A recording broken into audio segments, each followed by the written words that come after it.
Hi everyone, welcome to the Technology for Good show. This is something like episode 46 or 47, thereabouts. I'm losing count at this point, I'm afraid.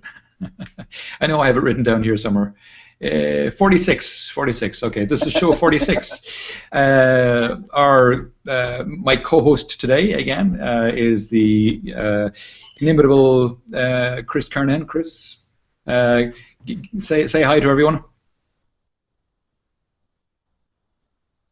And Chris is just frozen. I should say that Chris is in Gatwick South Terminal at the moment in the guest lounge using shared Wi-Fi. Go, are you back? I am back. So, happy mentor and lover of tech for good. So, Tom's asked me back again. So, thank you very much, Tom. Glad to be here. Great to have you, Chris. Great to have you. And thanks for making the effort. You're traveling at the moment in between flights in Gatwick, as I was saying. So good of you to try and jump in. Not a problem. Thank you very much. The connection seems to be a bit iffy, so we might have to call it in mid-show if we can't make it work. But we'll give it a shot anyway. Okay, so we'll hit into the stories. I think that's probably best. So the first story that I saw this week that I thought was interesting, and as usual, we're starting with kind of a bad look story and then heading into the better ones. So the first story was this one. The chart of rising ocean temperatures is terrifying. And, you know, okay, this is a bit of a link or a clickbait headline, but basically, this comes from the grist.org site, which usually has pretty good stories. You may want to ignore the headlines from time to time, but the stories themselves are quite good. And it talks about how the ocean's temperature has kind of gone, you know, up through the roof in the last number of years or decades, even, you know, from about 1990 onwards. And if you look at this chart, you can see you've got 3-month averages, yearly averages, and pentadal averages. So pentadal are 10-year rolling averages, or 5-year, I presume. Pentagon 5, yeah 5-year rolling averages. And this is using data from the NOAA, the American Oceanographic Institute and Atmospheric Institute. So you can see here they say that the spike in temperatures is so significant that they're going to have to rescale the chart. You can see it's literally bursting out through the top of the chart there. And you know, what's significant about this is that 90% of the planet's heat is actually absorbed by the ocean. So if you're measuring atmospheric temperature, you're only really measuring 10% of the temperature increase on the planet. 90% of it is absorbed by the oceans, and you can see here it has been absorbing quite a lot over the last 25 years or so. So, do you know what I love about this graph? The thing I love about this graph is that it's actually heat content, it's not temperature. So it's actually a much more scientific measurement of energy that is being stored in the oceans. You're right. And I think that really lends the graph a lot more impact. Yeah. If you look at it there, as Chris rightly points out, it's not degrees centigrade on the left-hand side. It's the content in joules. So it's a measurement of energy, not a measurement of temperature.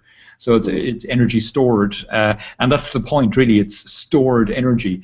So you know, it's actually being held there, and it's dissipating the heat back out again as it's storing it and dissipating it. So it is quite a scary graph, because it does literally show there's a lot more heat going into and staying in the ocean than has been happening in previous decades. So that's the bad side.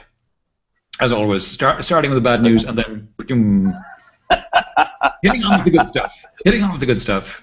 The first good news story is still climate related, and it's not particularly technology related, but it's about BP, and it's about how their shareholders are issuing a challenge to them to confront climate change risk. So basically, 150 investors, including the Environment Agency, the Church of England, and so on are demanding that BP test whether their business model is compatible with the international pledge to limit global warming to 2 degrees C.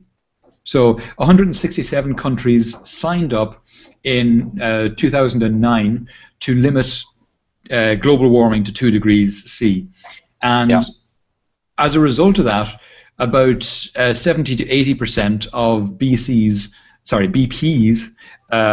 fossil fuels are going to have to stay in the ground if we want to keep global warming to that 2 degrees C. And not just BP, but all of the fossil fuel companies will all have to leave 70 to 80% of their fuel, of their fossil fuels, underground. Yeah. And obviously that screws up their business plans. And it screws up their worth, and it screws up their borrowings, and screws up lots of different things. And now we're getting shareholder interest in that. And you know what? If I was a shareholder, I'm not sure I'd be filing motions about business plans. I'd be selling those shares right fast and moving to something more sustainable. Well, we talked about this 2 weeks ago, and we know, and it's actually in the second paragraph, pension funds controlling hundreds of billions of pounds. These are, the wealth of these companies is what my pension is heavily dependent on. Yeah. Yeah, and any responsible investor has to be looking at this and saying, but their business plan is screwed. It's great that the Environment Agency and the Church of England are taking this. Really, pension funds will force them having to justify to the pension funds. Because the pension funds are usually with insurance companies and things like that as well. So climate change affects one half of their business in the insurance, and then the oil companies affected on the other hand with the pension funds. So they have to do something, and I'm glad to see the pension funds actually wanting to start that conversation and enforcing BP to look at it, because pension funds is money coming in through the door. Insurance premiums insurance payouts are going out the door. Yeah. So I know which side of the equation I would want more certainty on.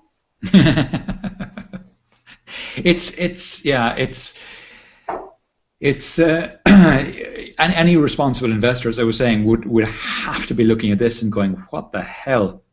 And were I an investor, and I'm not, I don't have shares in anything, but if I had any kind of shared portfolio at all, I would be looking at this and going, I really don't think I should be having my money in fossil fuels, and I'd be moving them to something a lot more sustainable, particularly if it's for pensions.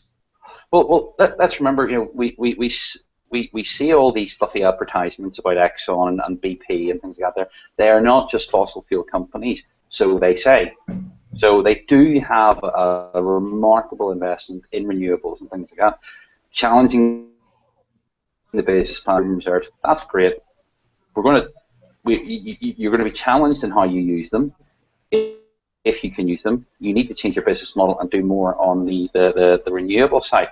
We have proven renewable technology, so it's refocusing the business plan. And yes, they're going to take a pounding temporarily in the share price, but there are other options out there, and they are exploring them. They have businesses in them. Well, some of them do and some of them don't. BP did have a BP solar arm for a while, but it got rid of it, which seems very short-sighted to me. What the fossil fuel companies have to think is that they are not fossil fuel companies, but they are energy companies. And if they change their thinking that way, then okay, fossil fuels, that part of their energy business is dying, or it's on its last legs. And if they want to continue being energy companies, they have to find another source of energy, and renewables is the obvious one. I mean, where else are they gonna go? No, exactly. And I think that's the right distinction: energy, not fossil. Yeah. Yeah, and speaking of renewables, the next story I saw was an interesting one about how it's like biomimicry, basically. These scientists looked at the structure of the eyes of moths. An obvious one, I would have thought. Absolutely. What else would you do? So they looked at the structure of the moth's eyes and realized that they don't really reflect very well. and they're useful for taking in a lot of light in dark conditions to see well. And they decided that this might be useful, this anti-reflectance might be useful, and they are now going to use the structure of moths' eyes, that kind of same kind of material structure, to build solar panels that don't reflect light. And if they don't reflect light, that means they're absorbing it all. So they're going to be about 20% more efficient, they reckon. And if you look here, you've got a disk in this picture here. And in the center is a black square that has been made from the anti-reflective material. So that, and I'll just increase the size of it so that you might be able to see it a bit better. So that black square in the center there is just this coating of this anti-reflective material. So the rest of the thing is completely reflective, and they put that black square there. And in this other photograph, you can see they've got, again, a photograph here, that kind of rectangular photograph, and it's not being reflected in that square, whereas it is being reflected all around that. So it's a very non-reflective coating. And they reckon that by putting it on solar panels, as I said, they'll increase their efficiency because they won't be reflecting as much light. So I thought that was an interesting one. Another nice story I saw is that Amazon are starting to kind of get renewable religion, if you want. They've gone into a power purchase agreement with a place in Indiana, which will provide power for one of its data centers. They're going to get 100% clean energy for it. Like I say, for one other data centers, but it's a start. This Pattern Energy Group is the company that are developing the wind farm. They're going to develop 150 megawatts in time, but they've gone into a power purchase agreement for probably in the order of 20 years, which will guarantee income for Pattern Energy Group and allow them then to proceed, because they'll be able to get loans on the back of that power purchase agreement. So they'll be able to build out the farm, and Amazon will be buying the energy for them to power their grid. Now, this is an interesting move from Amazon's part, because they've been very shy about using renewables in the past. They say they've got renewables on their government, and I think they're one of their other clouds as well, GovCloud and one of the other ones. But they've never been open about any of it, including this one. I mean, they're not saying how much they'll be using. They're not saying. This is the first time they've named a wind farm that they're buying renewable electricity from. For the other two that they're saying are 100% renewable, they don't say where they're getting their renewable from. Is it renewable credits? Is it direct renewable energy, as in this case, or what the story is? So it's nice to see them make an announcement like this. How much of it is greenwashing, I'm not entirely sure. I would like to see them be a lot more open about their cloud in general, how much energy they're buying and what percentage of it is renewable. Well, they won't even tell us how many servers or what their infrastructure is running and things like that. There, it's, you know, the scale of their enterprise is completely under wraps. So it's crazy. I mean, when you've got their two main cloud competitors, I reckon, are Google and Microsoft, and both of them are very open. Microsoft more than Google about their energy and emissions. Google say they're about 40% direct from renewables, and the other 60% then is from credits that they buy in.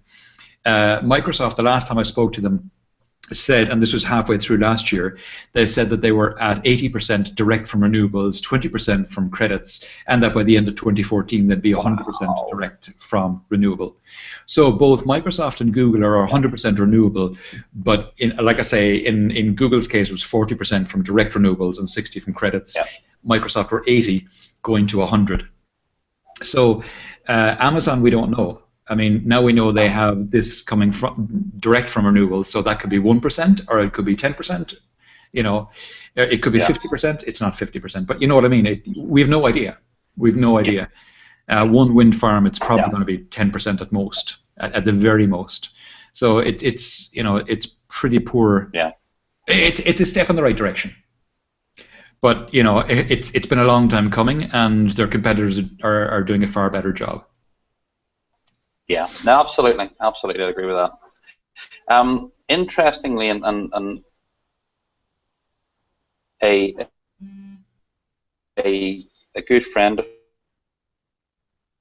mine, he's on the secrecy in that company is just phenomenal. Yeah. So, Yeah. but there you go. We'll move on. So we're sticking with renewables still slightly.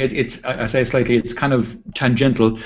Basically, this new structure of graphene should be able to make better, longer-lasting batteries for storage, and they've done this by what they call deep frying graphene. So they get sheets of graphene. They literally drop it into kind of like hot oil. It forms these kind of structures here, which look. Yeah. What's that thing people use in the showers? Loofahs? Is that what they call them? Yes, loofahs. There you go. That's yes. So graphene loofahs. Oh, no, yeah, the loofahs. So I'm guessing, because it doesn't say directly, but I'm guessing the reason that these are so good is it's got a much higher surface area per volume. Yeah. So it's probably something like that.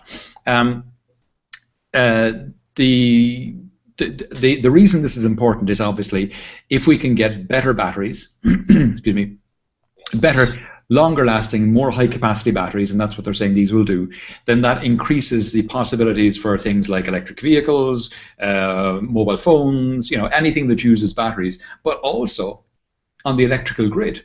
If you can use ones like this, then you can start to have on-site storage for renewables, and renewables, as we know, are variable generators, and at times when they're generating a lot, if you siphon off a little bit and stick it into batteries made of these kind of things, then when the wind drops or when the sun goes behind a cloud, you can start pumping energy out of the batteries that have it stored, and that way you can even out the variability that comes from the variable generators, the sun and the wind.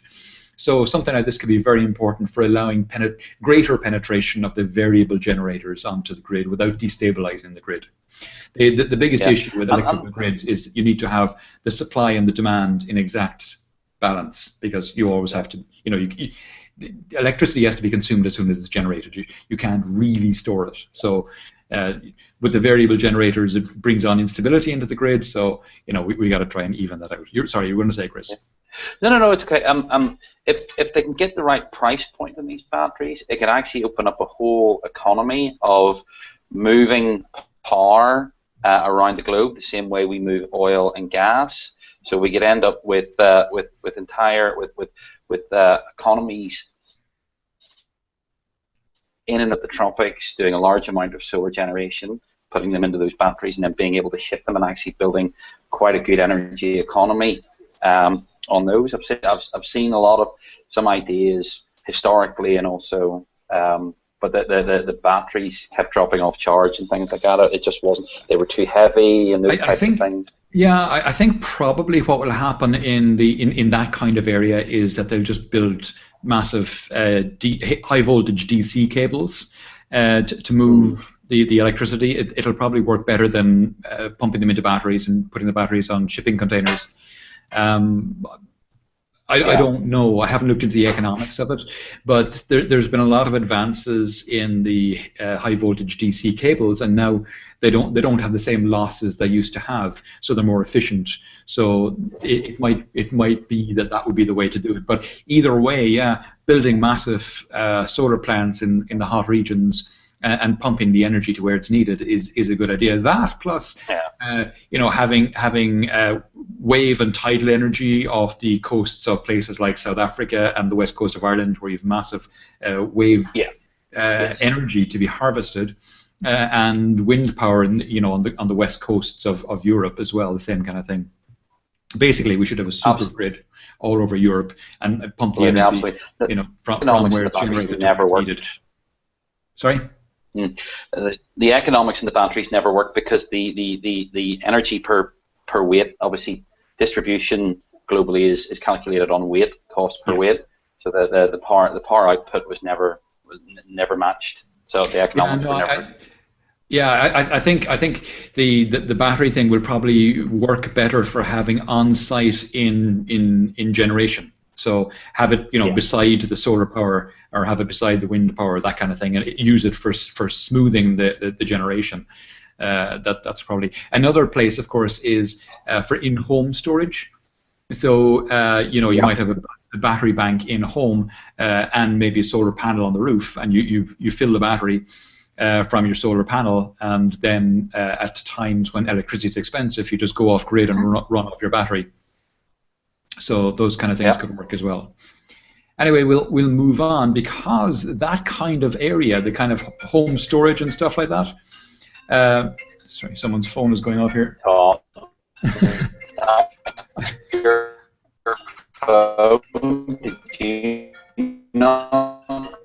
my God, will that stop? Anyway, this, it stopped, good. So what I was talking about, this idea of having in-home storage can be mixed with this idea of using demand response, and this is something I've talked about for a long time, and it's only now really starting to become a reality. It's where you have devices in your home which are capable of listening to pricing signals coming from the grid and adjusting their behavior accordingly. So when I was talking earlier about having batteries at generation to smooth the variable generation, I also mentioned that the two sides of the equation, the supply side coming from the generators and the demand side coming from you and I and business, they need to be balanced. So if you have variable generation, you try and smooth that by having batteries on site, but also you should also try and smooth as much as possible the demand side of the equation, because demand is variable as well. It's more predictable, but it's also variable. So if you can smooth the two, then you can pile a lot more variable generators onto the grid. And so the idea of this story is that you would have your demand side be more smooth by doing things like having your devices in home. And now, this won't work for all devices. I mean, you're not going to have your TV come on at 3 o'clock in the morning just because that's when electricity is cheap. Similarly with your oven, But there's a lot of loads in your home which are movable. So, for example, you don't care when the compressor in your fridge comes on, as long as when you open the fridge door, the stuff inside it is cold. Similarly with your freezer. If you have an electric immersion for heating your water, again, the same thing. You don't care when the immersion comes on and heats the water, as long as when you turn on the tap, you've got hot water flowing. So those kinds of loads are eminently movable, and they can come on, during the middle of the night when demand for electricity is reduced and maybe there's a wind blowing. So there's a surfeit of electricity being generated and demand is low. So at that time of night, have your devices come on and do things like suck in energy to chill your food or to heat your water, or things like, and the kind of intelligent devices they're talking about in this story, or at least the ones that they show in the photograph at the top of the story, are things like clothes washers.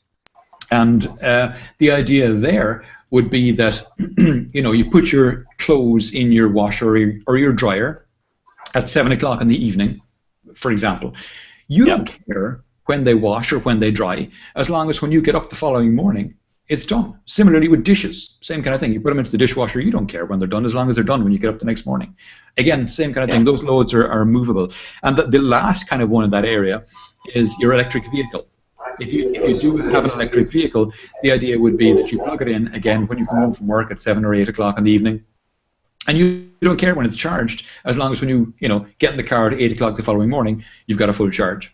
So there's a lot of loads there that are movable, and actually making them charge more intelligently or draw down the power more intelligently can help enormously to smooth the grid. And this story is about the EPRI, the Electric Power Research Institute in the US, coming up with a way of doing that.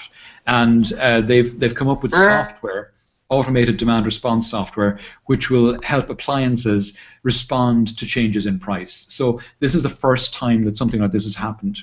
It's been certified by the Open ADR Alliance. So this is open software that anyone can use to do this. So it's going to be interesting to see if in the next months to years, companies that manufacture white goods, for example, take up this and start building it into their devices. Yeah, no, we used to have a thing in Northern Ireland that was called Economy 7. Yeah. And they actually fluctuated the price throughout the day. So at specific times of the day, electricity was considerably cheaper. Cool. And I think it was the overnight. So you could do things like that, but they were not intelligent devices, not the way that this is talking. But it did have a very, very good a good sort of use case. So for me, it's kind of going back to my childhood. Yeah. So it is in some ways just in a much, much smarter way. Yeah. I like it. I like it. It's good. And the other thing is that because you have access to the API and things, you can actually you should probably actually be able to graph and see the peaks and troughs of in electricity yourself, which from a data point of view I would just find fascinating just to begin with. And what a lot of people are not aware of, Chris, is that the price of electricity on the wholesale market, which people are not exposed to, because it's a wholesale market, the price on the wholesale market fluctuates by up to an order of a magnitude within 24 hours. So seriously? Yeah. It can go from anything like 2-3 cents per kilowatt hour up to euros per kilowatt hour, and again that'll just depend on the availability and the demand. It's literally supply and demand. And there are specific times in the day when the demand peaks. When people go home from work at the end of the day, turn on the oven, turn on the kettle, that kind of thing. If the wind is dropping at that point in the day, then yeah, the price shoots up. And what's also interesting, and a lot of people don't realize this because it's counterintuitive. I think I've mentioned it before, but as the price of electricity falls, then the amount of renewable generators in the mix goes up. Yeah. And the reason for that is because they are price takers in the wholesale market. They'll take any price.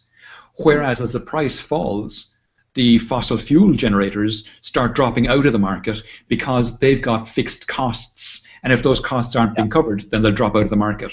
So literally, as the price is falling, your percentage of renewables is going up. So it's always better to select for cheaper electricity, which is totally counterintuitive, I think, for most people. But there you go. Oh, one last thing about that story. One of the people involved in developing the software was ESB Networks Limited. Yeah, very nice. Very nice. Bit of an Irish angle to the story. Always good to hear. Absolutely. Just think of one thing paying as a coup in order to smooth out those peaks and troughs for the company. I missed that the first part of that, Chris. Something about smoothing out the peaks. Think about the margin that you're paying on your electricity as a consumer in order to smooth out the peaks and troughs of supply and demand. So our cost for the electricity company, because let's face it, they do not fluctuate their prices on a daily basis. No, they set the, so when they build in a profit margin that they want to achieve. And then they like I say, demand is variable but predictable, so they know pretty much to within a few megawatt hours how much electricity they're going to need to supply tomorrow. And then they bid out to the market for tomorrow's prices. The generators come in and they order from them. That's the kind of way it works. So they build in the amount that they're going to have, the demand at the different times, the pricing. They build all that into a thing plus their profit margin, and that's how it works. It usually works 24 hours ahead. They depends on the market. Some are more real time. Some Ireland used to be 4 days ahead for some bizarre reason, and 1 day after in terms of settlement. Every market is different, and it's very complex. But yeah, if it can get better at smoothing them out, then the profit margin might be able to drop a bit, and it's better for everyone. Plus, we get the benefit of more renewables. Better again. Yeah, absolutely. We'll keep on because we've we've spent a lot of time in that one, and there's a ton of stories that we're probably not going to get through half of them. But anyway, we'll keep going. I have a hard stop at 5 o'clock. So you've a plane, and it's not going to wait. I do. No, it is not going to wait. The plane's at 6, so the gate is called at 5. So No worries. So this one, Ambic Micro has made a chip that consumes 10 times less energy. So I mean, they're a company, semiconductor based in Austin. And they've been building a lower power chip by applying silicon technology used in wristwatches. And basically, it's a microcontroller. It can lower the power consumption of chips inside wearable devices by as much as 10 times in wake mode and 38 times in sleep mode, depending on the type of ARM core used in the chip.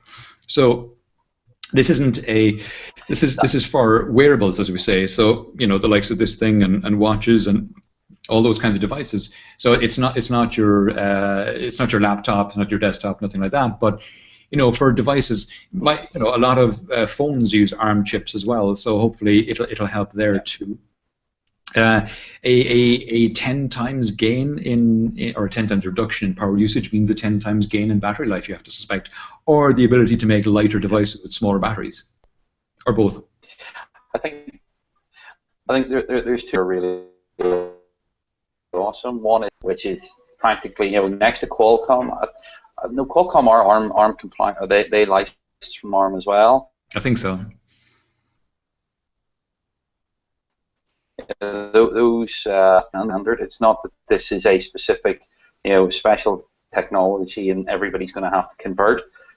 It's ARM. Yeah. So the Z standard, but I think it's very acquisition for either ARM or for Intel. Exactly. Because Intel have basically lied around the battery and the capability of the chip. It's the battery life. Yeah. No, it's exciting. All these things are always just another 6 months, another 8 months, another 10 months away. It's I want it now. We're 10 years away from fusion power. 10 years ago. How about 10 years before that? 10 years before that. Things are getting better though. This is all first world problems, I guess. I know. So the next couple of stories are all related just because they're all Microsoft. They're not necessarily related to each other. But I'm gonna flash through them quickly just because there's 4 Microsoft stories. They had a number of announcements this week. Some were quite interesting. The first was that Microsoft Research came out with a thing called Auto Charge, which can automatically charge smartphones with light beams. So it's not wireless. Well, it is wireless, but it's not using wireless technologies. It's using light. And it's using basically solar power to charge devices, which is a bit weird. I'm not sure if it'll ever actually take off, but I thought it was reasonably interesting, and I said I'd throw it in there anyway. And then the other 3 stories are related because A, they're Microsoft, but B, they're related because they came out of the same event. The 3 of them were announced at the same time. The first is that Microsoft came out. Yes, what was after? Sorry? Oh, I thought you said something. No. Okay. So the first is that. After CES. This is after CES. Yeah. So they had an event in the middle of this week for their Windows 10. And as part of the announcement, they announced a new browser, Spartan, which had been speculated about, but they gave some details of it at the event. So it's not going to be a full replacement for Internet Explorer. On enterprise devices, they're going to ship Internet Explorer Plus. They also announced Windows 10 itself, and it will be a free upgrade for anyone who's on Windows 7 and 8.1 and 8 as well. It'll be a limited upgrade for people who are on RT, Windows RT. So that's kind of Surface devices. And it'll be what they now call the new version of Windows for the phones as well. So that's coming out later this year, and they made some announcements about it. And the third one, which was very interesting, was they came out with this thing called HoloSense. Holo from hologram and sense. It's this kind of wearable device, which it's interesting that they came out with it, just after Google seemed to shelve Google Glass. The week after Google seemed to shelve Google Glass, so they handed it off to Tony Fadell and his Nest group. Anyway, we'll see if anything comes out of it. But this device is a wireless, as in it probably has batteries built into it somewhere. It doesn't have wires hanging out of it. So the Oculus Rift, which is a virtual reality headset, has wires coming out of it. This doesn't. And it projects holograms into the environment around you. So in this photograph here, you have a person's Minecraft living room, exactly, and projected onto the couch over here on the right-hand side, and the table, and the floor here, and the fireplace over here, you've got Minecraft. So, Microsoft bought Minecraft a few months back. So they're making that part of this. So you've got Minecraft that you can just not quite touch, but it comes into your environment around you. So for gaming, and they're opening APIs to this for developers. So people can go and build all kinds of applications around this. Other things they showed, and there's a very good video, which I don't have here, but it's on the HoloSense site, which is linked to here. It's linked to at the top there. Oop, there you go. It's linked to there. On the site itself, there's some very good videos. They're on YouTube as well. If you go search on YouTube for HoloSense, you'll find several videos. They show someone wearing the headset and walking through a room, and in front of them, about 3 feet in front of them, as they're walking and staying 3 feet in front of them, is a Skype window. So they're having a chat with someone on Skype as they're walking through the room. And the person in the Skype window is looking at them and throwing up in separate windows, photographs that they're after throwing into a OneDrive folder. So, you're chatting to them in one window, you're seeing other windows opening up with photographs or pictures they're after throwing into OneDrive.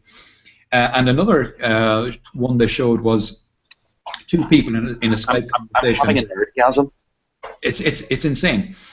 So another one is they show two people having a Skype conversation, and one of them is fixing a drain under a sink, and the other person in the Skype window is seeing the drain and drawing on the screen, drawing on their Skype screen, saying you need to turn this and you need to turn this, and where the person is looking, they're looking through their glasses at the drain, and the circles come up where these things are on the drain. So you're seeing through the thing, and you're seeing that the circles appear where you need to make the changes. So it for telemedicine, or for now teleplumbing, or I was about to say, I would hope that my surgeon is not, or somebody in telemedicine is not drawing where to make the incision in my heart when I go for bypass surgery. Not that I planning on it at all, but you know what I mean. It's like somebody, But that is just fantastic. Come across with the cynic here. Remember when the Kinect came out? So, come on. So I remember when the Kinect came out, and it was called Project Natal. And they had the most amazing demo video of the boy on the jetty with the water and passing the piece of paper down, and it's nothing like that. Yeah. It's nothing like that. But I think the power of this will be fantastic. It's just going to take a bit of time.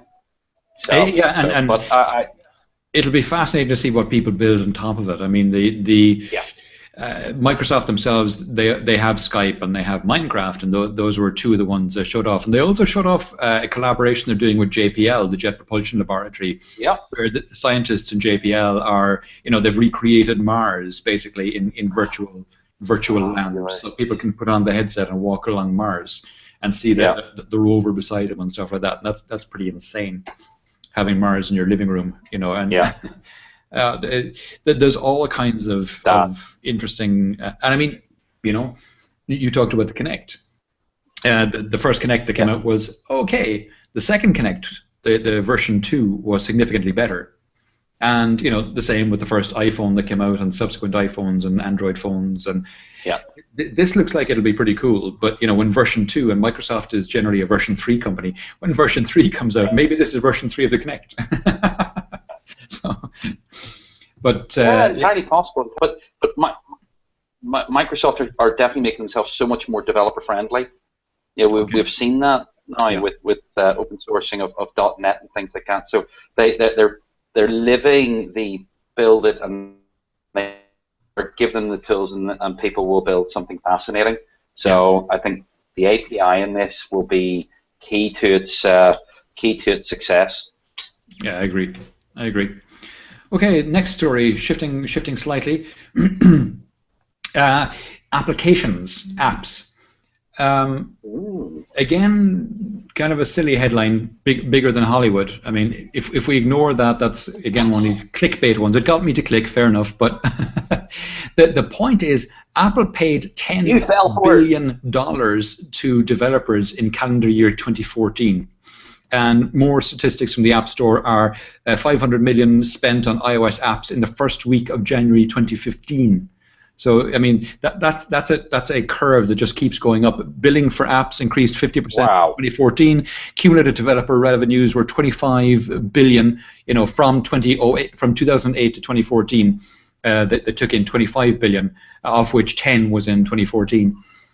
627,000 jobs created in the US. That's Apple numbers. Not sure how credible that is, or how much of those are full-time jobs. But anyway, they're making employment, I guess. 1.4 million iOS apps in the catalog sold in 155 countries. You can see this chart here of iTunes gross revenues. The red is the apps, and you can see the way it's exploding in this kind of time frame here. So, if we step back from it for a second and go, that's fascinating, but that's 10 billion going to developers of Apple apps. That doesn't count Android apps or Windows apps or BlackBerry, if anyone is still there. Yeah. So the app economy. If we talk about the app economy, I mean, is it going to be twice that? 20 billion last year if we take in Android as well? Maybe not. I don't know how it breaks down in terms of sales, Apple versus Android, but that's an economy that didn't exist 6 years ago, and now it's creating somewhere around $20 billion revenue per annum. Yeah, no, it is fantastic, but I lost you there, Chris. Somebody's stepping in your internet pipe.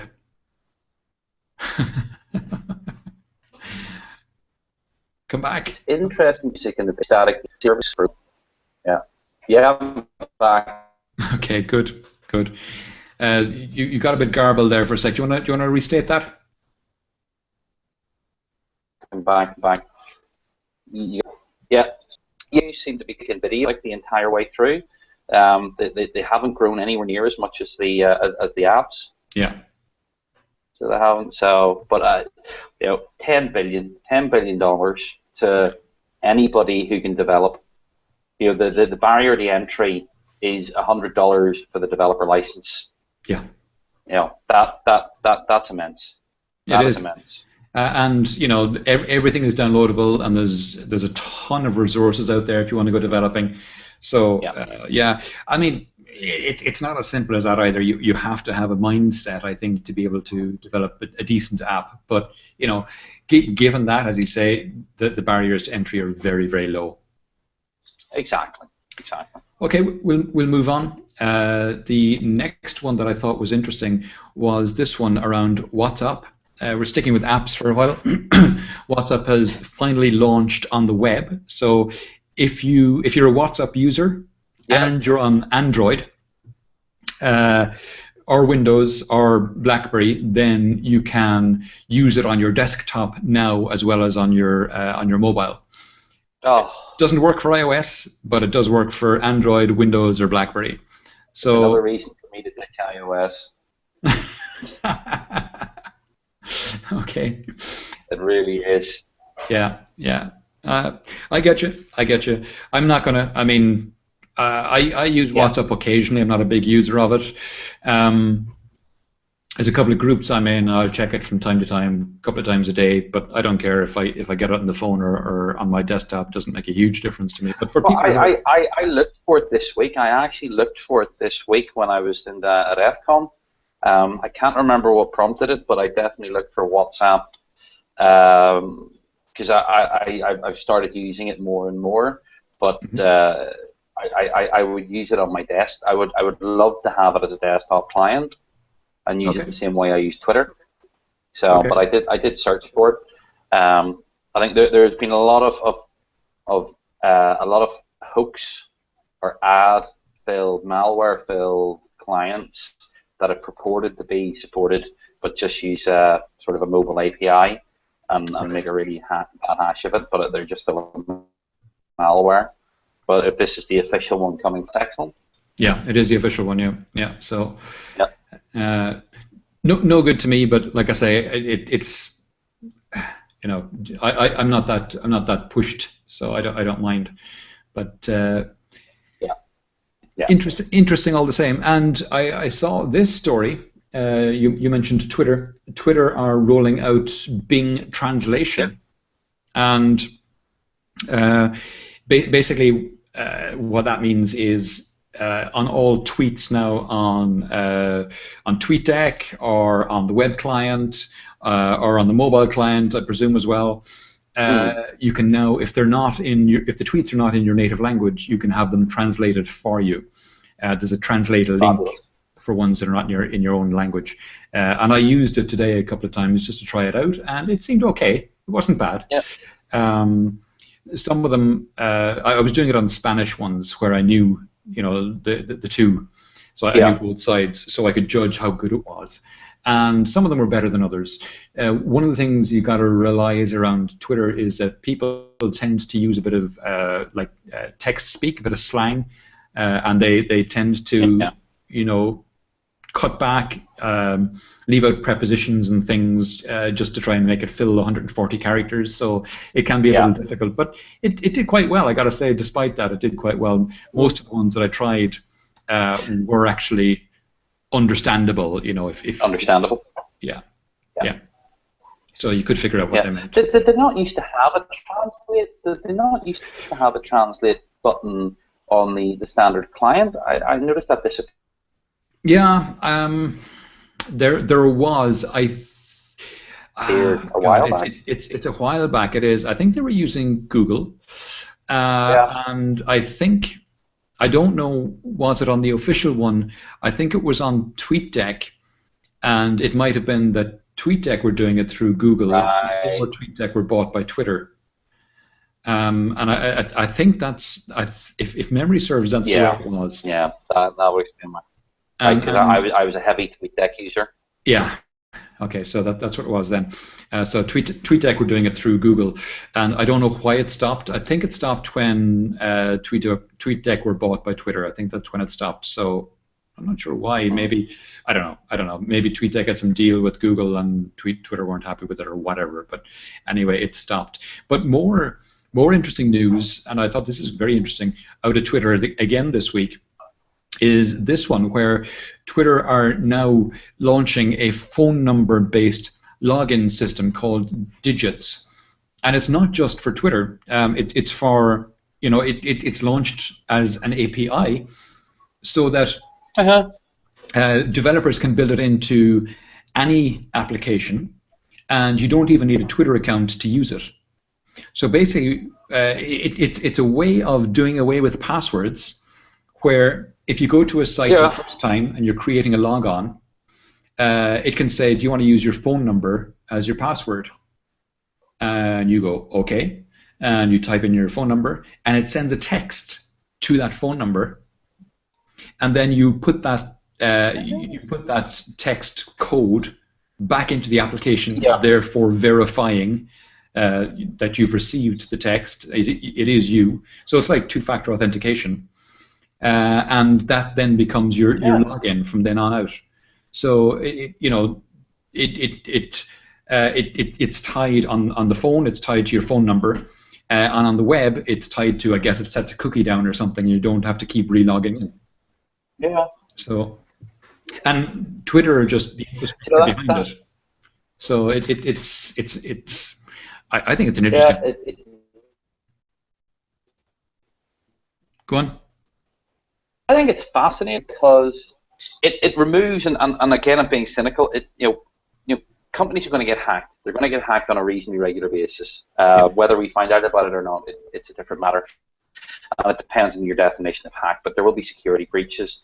By storing passwords, companies are taking on a significant amount of liability, especially when people are stupid and reuse their passwords. So from that point of view, using two-factor authentication systems like this, although would this count as two-factor? It probably would count as two-factor. It reduces that liability massively, and it reduces their insurance bill and all the rest of it. So I think that is brilliant. I really like that. So I really like that. Yeah, no, I was impressed when I read that as well. I'm not sure a lot of people have actually spotted it or realized the significance of it, but I think it's a really good one. Yeah, I'm impressed. We'll keep going because we still have a few stories, and you have a hard stop in about 9 minutes, 8 minutes, whatever. So we'll try and get as many of them into 8 minutes as we can. This is out of Facebook, out of the Facebook newsroom. And they're saying that the feed is now going to show fewer hoaxes. They're doing this, my understanding is, in conjunction with Storyful. Storyful are the Irish news authentication organization. And basically, they are going to start looking more closely at stories that are in your feed. And if people start posting links in the comments to things like Snopes and other hoax-busting things, or saying that's a load of crap or whatever in the comments, they'll re-examine algorithmically. They'll re-examine the story to see is it actually true or not, and if it's not true, they'll just kick it out of the feed. And you and I are on Facebook, Chris, and we get our share of these ridiculous stories. Things like.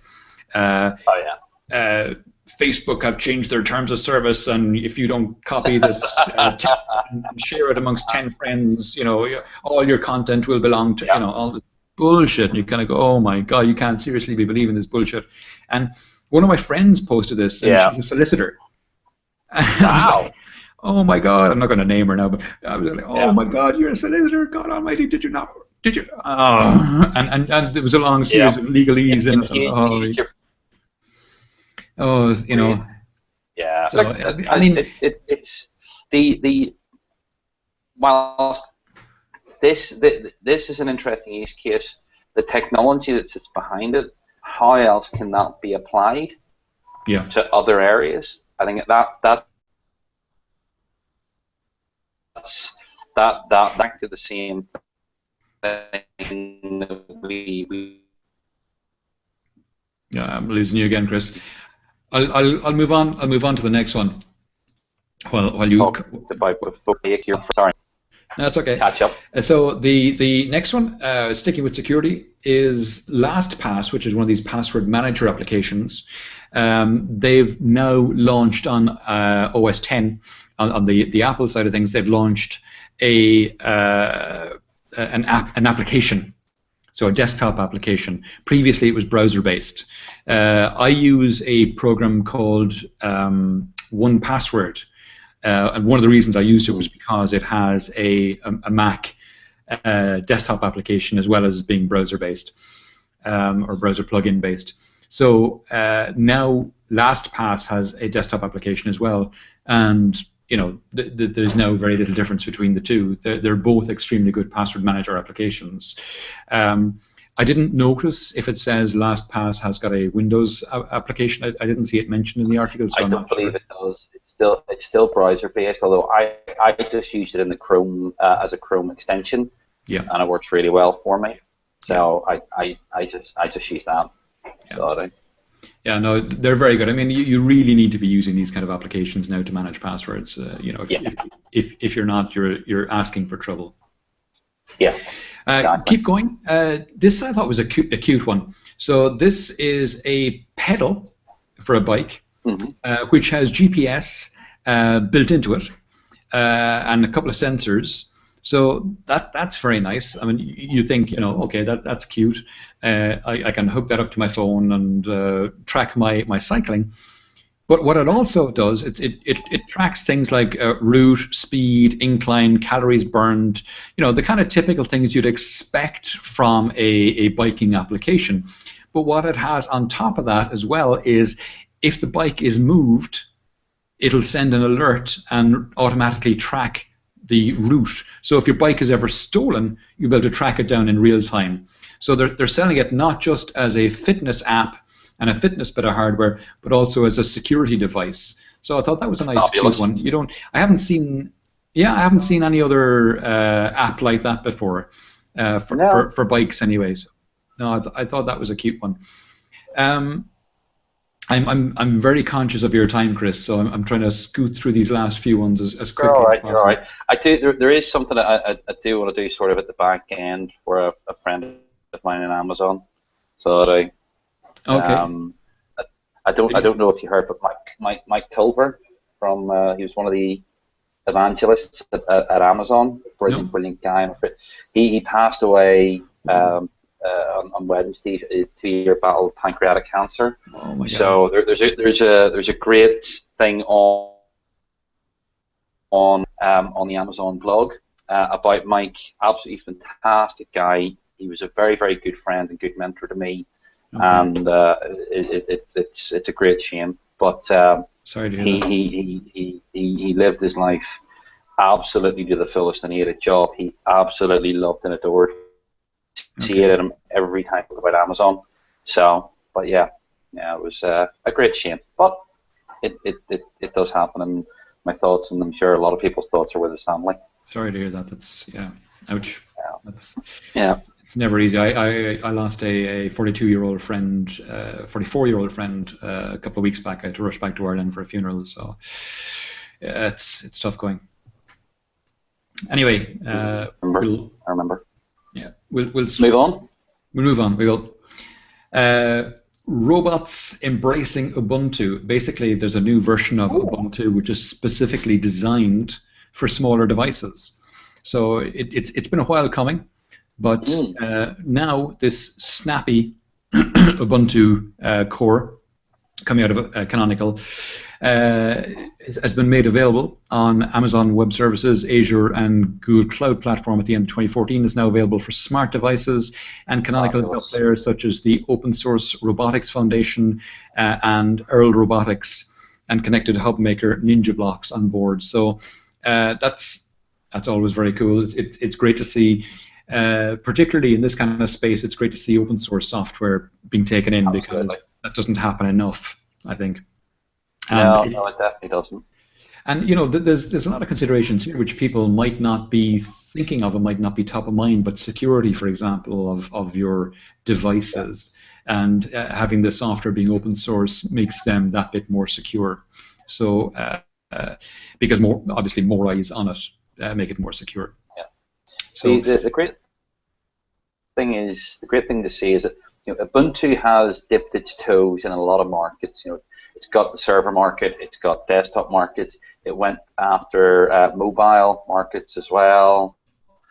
A lot of traction in that area. I think you may have shut that down. Now they're looking at IoT, but it's great to see a company not afraid to to step in and try this stuff. Yeah. Because Ubuntu is such a lovely operating system. That's very good. It really is. Yeah. It is really, really good.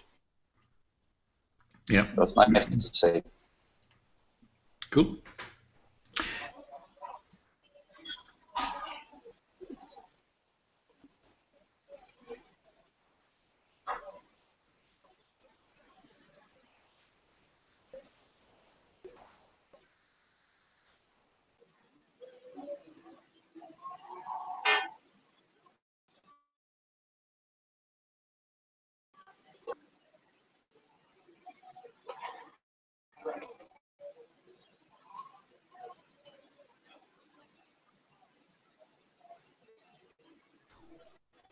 Tom? Suddenly I dropped off. I'm not Sure. Yeah, I got really worried there. I was sitting going, what's going on? What's going on? Sorry Tom, about that. I'm gonna have to call a hard stop. I'm gonna have to run. Go for it. My flight is soon. So listen, thank you very much for having me. I thoroughly enjoyed it, even though it dropped in and out. So have a Thank great you as well. weekend. Thank you very much, everybody, and I hope you have a great weekend. Cheers. Thanks, Chris. Thanks, Chris. We'll talk to you soon. So take See you in care. London next week. Bye-bye. Bye. Safe travels. So this story, Backblaze are a company that do backups of your hard drive. So I use it on my machine. Basically, you download a plugin, it automatically backs up the hard drive of your machine to servers that are remote. So if something happens, if your house goes on fire, God forbid, or someone steals your desktop with your backup on it, then you still have this backup online that you can download onto a new machine. So it's a great idea. And they use consumer grade hard drives for the storage of all the backups that they have. And a consequence of this is, well, two consequences. First, it means that their backups are cheap to do. But a second consequence is it means that they use thousands and thousands or tens of thousands of hard drives, and it allows them to say which hard drives are better than others. So they do an annual failure rate on the hard drives that they use, and they report on it semi-regularly. And basically, this time in this report that has just come out, they say that Hitachi, or HGST as they're now known, had the most reliable drives overall, with a failure rate as low as 1.4% for its 4 terabyte drives. Western Digital came in second place, followed by Seagate in third place. And if you look at the graph here, and let me just bump it up there. There we go. So on the graph, you'll see HGST on the left-hand side, 2 terabytes, 3 terabytes, slightly higher failure rate, and 4 terabytes, lowest failure rate. The gray bars, by the way, are 2013, blue bars 2014. So for Seagate, you can see they're 1.5 terabytes, quite high, 3 terabytes, especially in 2014, massive failure rate, up around 40%. And then 4 terabytes, low failure rate. And then Western Digital, for their 3 terabytes and 6 terabytes, they have no data for the 6 terabytes for 2013, so they just started using them in 2014, and they had a failure rate of about 5%. Bottom line from this is that the 4 terabyte drives from Hitachi or HGST, and even the Seagate 4 terabyte drives, have a very low failure rate, sub 5%. And the 6 terabytes from Western Digital are around 5%. So some nice information there. And these are consumer grade. I mean, most backup companies don't use consumer grade hard drives. So that's why this is such an interesting story. So I thought that was a cute one. We have a few more stories. We've Chris gone now, so I'll stay on screen share and I'll belt through them. So Freedom Pop is turning on unlimited Wi-Fi access across the US. So this is a US-based story for $5 a month. Basically, you pay them $5 a month, you get unlimited Wi-Fi access in millions of outlets around the US. They've teamed up with a couple of people who have these places rolled out, probably someone like Starbucks or something like that, so that they don't have to go throwing out the infrastructure. Then Google is reportedly working on a wireless carrier service where they're going to become an MVNO. They're supposed to be partnering probably with AT&T and Sprint, I think it is. And their carrier service is codenamed Nova, according to a report by The Information. Yeah, it's supposed to be on T-Mobile and Sprint's wireless networks.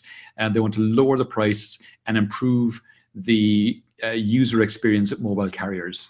The report also notes that Google is developing a new communications apps to go along with the service. So it's an interesting one. Google are getting into all aspects of our online lives, including now becoming a mobile carrier if you want them to be. And they're also looking to getting wireless spectrum for drones and their Project Loon, their internet balloons. They want the FCC to grant them wireless spectrum specific to them for doing this. So increasing their online presence yet again, but also bringing spectrum, bringing internet connectivity to people who haven't had it to date. Or that's the idea. And last story I was going to touch on is Amazon launching a Kindle textbook creator to help schools turn PDFs into digital books. Basically, this is a double-edged story. So they're hoping that schools will start using their Kindle Direct Publishing initiative in the teaching realm, letting lecturers or teachers turn PDFs into course materials, which can be accessed via tablets, phones, and PCs. Because if you don't have a Kindle device, you can always have the Kindle application on your phone, on your computer, on your tablet. So it makes it accessible on all these kinds of devices. The tool enables features such as flashcards, note-taking, and highlighting, with users able to highlight words or paragraphs to revisit later, cut segments out into a separate notebook, or annotate with context. So it adds a lot of functionality. But the only thing to bear in mind is Amazon's goal here is to lure people into the Amazon ecosystem where you can get a slice of any sales made through self-published books. This is another land grab by Amazon using into the education sector. There's nothing stopping, I guess. In fact, when I say that, Apple have a similar initiative. It's not as easy to use, I think. It's their iBooks author application. And, Apple and Amazon are the two big players in the ebooks arena. So there's a similar initiative from Apple, but it's not as straightforward. I think to use eBooks Author, you can't just dump a PDF in there and have it automatically create one. Maybe that's functionality they'll come up with. Anyway, that's the last story for today. So next week, I'm not sure what's going to happen. Next week, I'll try and do a Tech for Good, but at this time next week, I'll be in an airport like Chris, getting on a plane to come home from our Monkey Gra conference, which will be in London. So what I might do, haven't decided fully yet what I'll do. What I might do is I might have the show at an earlier time next week, and then have it recorded. Have it at an early time and have it recorded so that if you are free at this time, you can view the recording as opposed to seeing it live. So I think that's probably what will happen next week.